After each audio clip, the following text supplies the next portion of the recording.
Pain is just weakness leaving the body. No pain, no gain. Or you can avoid the pain in your joints and have a more effective workout. Let's do that one today, shall we? Hi, I'm your coach, Melanie Black. Welcome to the Nerd Gym YouTube channel. You big, beautiful hunk of meat. You haunted meat you. So good to have you with us today. If you clicked on this video, maybe you are already experiencing wrist pain. If that is the case, please do get clearance from your doctor to exercise and do stuff with the wrist.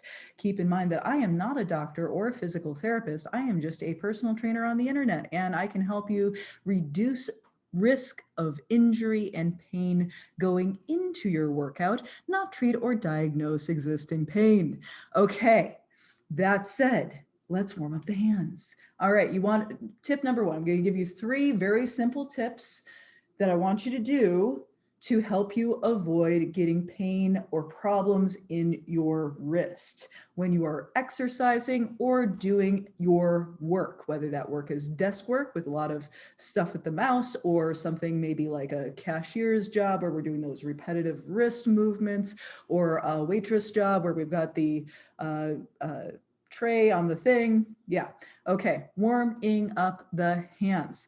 You've got this amazing, beautiful piece of equipment here. It's got all of these little tendony doodads that go through your wrist into your elbow. And what we want to avoid anytime we are going into something that's going to be weight bearing on the hands, on the wrist, is we want to make sure that we are thoroughly warmed up first so that we're not going into it cold. You don't want those tendons, the synovial fluid in your joints, all those things to be cold and not moving and not feeling good. And this will also sort of help you pre-screen yourself a little bit, as it were. So if there is any minor problems, you're like, ooh, explore that range of motion. Make sure everything's feeling good, not weight bearing before you go put any weight on it. Pretty simple, right? That's tip number 1. Warm up your hands. Whether you're about to do typing or computer work or a workout, doing the warm-ups, air grabs, jazz hands, magic fingers, whatever hand stuff that you want to do, vogue it up. All right, after you have warmed up the hands, tip number 2, and this is so important, people. If you lift weights, anytime you're lifting the weight, keep the wrist straight. And there are a couple of exceptions that you're probably thinking of already. If you're an avid fitness enthusiast, I will cover those, okay? But for 98.99999% of the time, we are keeping the wrist straight. No bent wrists, okay? This goes for dumbbells. This goes for our kettlebells. Oh, my goodness. Here, okay, where's my kettlebell? Where'd it go? There it is. Anytime you see a fitness person, influencer, model holding their kettlebell like this, they're doing it wrong. This is bad. Don't do this to your wrist. Keep the wrist straight, okay? Keep the wrist straight. If the kettlebell's weighing on your wrist too much, just kick it off to the side so that the big bally part of it is not right on your wrist, and keep that wrist straight no matter what you are doing. Do not allow it to bend back, please. You don't want to be bent and weight bearing at the same time.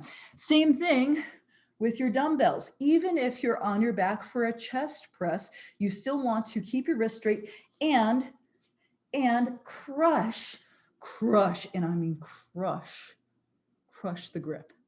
Crush the grip at all times. This will improve your lift. This will reduce risk of injury. This will reduce risk of you dropping the weight on your head, and this will reduce the risk of you putting too much stress on your wrist and injuring yourself. Exceptions, okay. Now, if you are doing a front-loaded squat or a clean with a barbell, you will see people with their wrists bent back like this. But in this case, if you imagine, I don't have a bar right now.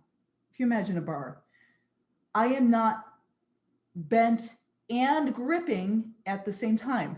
You don't want to bend and grip at the same time. If you see somebody with the barbell position where the barbell's resting on their shoulders and they've got the fingers right here, like in the Olympic lifting stuff, the bar is in the hook of their fingers, but they're not also trying to grip it in that wrist back position.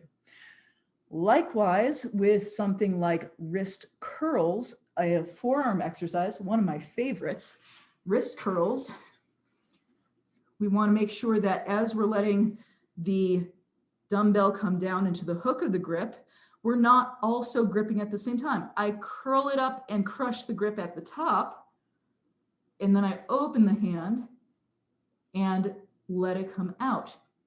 Also, my fingertips, the hook of my fingertips are like a claw, okay? So I'm redirecting some of that pressure into the fingertips, and the fingertips are like a little claw, but I'm not also tensing and bending. You don't want to tense and bend this part at the same time, okay? All right, now if you do have to have your wrists in flexion, this is tip number 3. We're almost done. Stay with me. You can do this. Don't put your wrists through hell. Anytime you are doing something that requires your wrists to be in flexion and weight bearing, such as push-ups or mountain climbers, or if you're carrying around a heavy tray full of beer for your post-workout snack, you want to make sure that you are dispersing some of the pressure away from the palm and into the fingertips by gripping down with your fingertips like you are trying to grip the like around the edge of a big jar, okay? So if you're doing push-ups, we don't want to just be passively letting the floor like crush into our hand. We also want to grip our fingertips into the floor slightly. This will distribute the pressure across a wider area of the hand. Your hand becomes like a snowshoe, more pressure evenly dispersed rather than having all the pressure coming in right through here into the wrist. We want to pressurize, put those fingertips into the floor like we're gripping into the floor to redirect some of that pressure outward into the hand, not just into that one little spot in the wrist, okay? So warm up your hands. If you're holding on to something and you are crushing the grip, your wrist must be straight. If your wrist is in flexion, make sure that you're crushing with those fingertips to distribute the weight out more evenly across the hand. Do this, not only will your lifts improve, even if you're not experiencing any wrist pain right now, still do these things, and your lifts will improve, your form will improve, and if you've dealt with wrist pain in the past, you're trying to avoid dealing with it again, all that kind of stuff. Don't push through pain in your joints in the workout ever. Now, the only time you want to push through pain in your joints is if your physical therapist or your doctor is asking you to do a thing specifically that requires you to do so. But in your exercise, in your fitness, do not push through pain in the joints. You deserve better. You deserve more effective fitness than that. So go ahead, be kind to your body. Let me know down in the comments what you would like me to do a video on next in regards to body pieces parts. Which body pieces parts are you most interested in? There's nothing that could possibly go wrong with that question. And I'll see you next time. Bye.